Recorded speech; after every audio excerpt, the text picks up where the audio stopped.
একটা নির্দোষ লোকের কেন তো আমি সাজা দেব? যে অনেক মামলাগুলি আছে, যে কিছু কিছু মামলাগুলি ইনভেস্টিগেশন হয় নাই, ইনভেস্টিগেশন হওয়ার পরে যে দোষী হবে তার আইনের আওতায় না হবে। এই জন্য আমাদের ইনভেস্টিগেশনটা করতে দেন।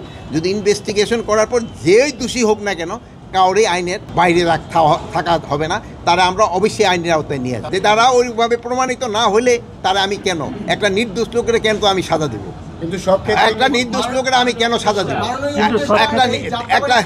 একটা দোষী যে হবে তারা আমরা শাস্তি দেব। এখন এদের ক্ষেত্রে একটা কিশোরগঞ্জ এদের ক্ষেত্রে ধরেন একটা উপদেষ্টাদের একটা 3 জনের একটা কমিটি হয়েছে, ওনাদের একটা রিকমেন্ডেশন দিছে। ওই রিকমেন্ডেশনটা পাওয়ার পরে ওনাদের যদি দোষী হয় ওনাদের ব্যবস্থা না হবে, যদি দোষী না হয় ওনাদের আবার যার যার জায়গায় ফেরত হবে। আমার কাছে আমার প্রত্যাশা এই পর্যন্ত পূরণ হয়েছে, এই জন্য আমি এরকম কোনো বড় ধরনের কোনো রিপোর্ট আমি পাই নাই। হ্যাঁ, রাস্তাঘাটে তো 2-1 অ্যাক্সিডেন্ট হয়েছে, এটা তো আমি না করব না, কিন্তু ওই ধরনের কোনো বড় ধরনের কোনো ঘটনা ঘটে 2-1 ছোটোখাটো চুরি চেষ্টামি এইগুলি তো হচ্ছে, এটা না, বাট বড় ধরনের। এই জন্য আমি মোটামুটিভাবে খুশি। এদের সাথে 1 নম্বর হলো ছিল ঈদের শুভেচ্ছা বিনিময় করা, 2 নম্বর তাদের থাকা এবং খাওয়ার ব্যবস্থা রাখা।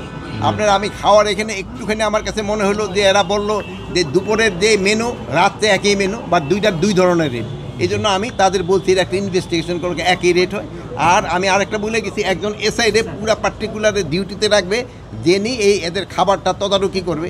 আর একটা হলো আরেকজন এসআইরে নিয়োগ দিবে, যিনি তাদের থাকার ব্যবস্থা তদারকি করবে, যেন সবাই এখানে, যেহেতু তাদের প্রচুর পরিশ্রম করতে হয়। এই ঈদে জামা জুতো অ্যাক্সেসরিজের ডিসকাউন্ট।